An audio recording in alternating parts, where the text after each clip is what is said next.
Okay, so for this, what we're doing now is solving for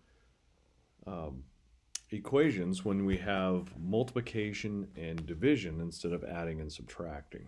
Okay, so here I have an example problem. 7 times k equals 77. So the first thing that we're going to do is put our railroad tracks. Okay, that way we can see the two sides of the equation. Okay, on the left we see the variable, and the variable is k. Now the goal in algebra is to try to get that variable by itself on this side of the railroad tracks, or on this side of the equation. Okay, so what I need to do is the opposite of times 7 to get that to cancel out. Okay, so the opposite of times 7 is dividing by 7.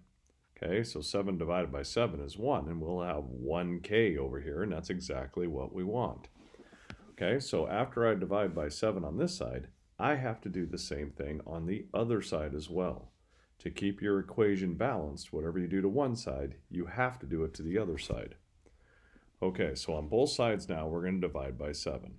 Okay, so on the left-hand side, 7 divided by 7 is 1, so that's called canceling out. They're gone now, and all we have is the 1k. Okay, on the other side, we do 77 divided by 7, and we get 11. So all we have on the left is k, and on the right, 77 divided by 7 is 11.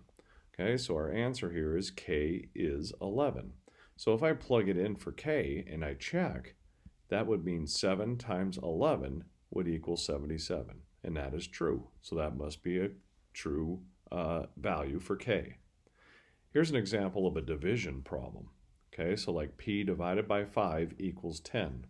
Okay, so once again, the first thing we're going to do is we're going to do our railroad tracks so that we can see both sides of the equation. We then look at the side that has the variable, p, and this time they're dividing by 5. So I got to do the opposite to get rid of dividing by 5 and get that p all by itself. So the opposite of division is multiplication. So we're going to times by 5. Okay, so if you divide by 5 and times by 5, you're going to have 1. Okay, so the rule is if we do that on one side of the equation, we got to do it on the other side of the equation.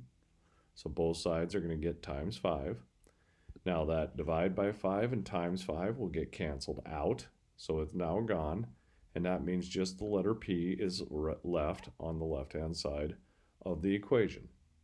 Now on the other side of the equation, we have 10 times 5, and 10 times 5 is 50.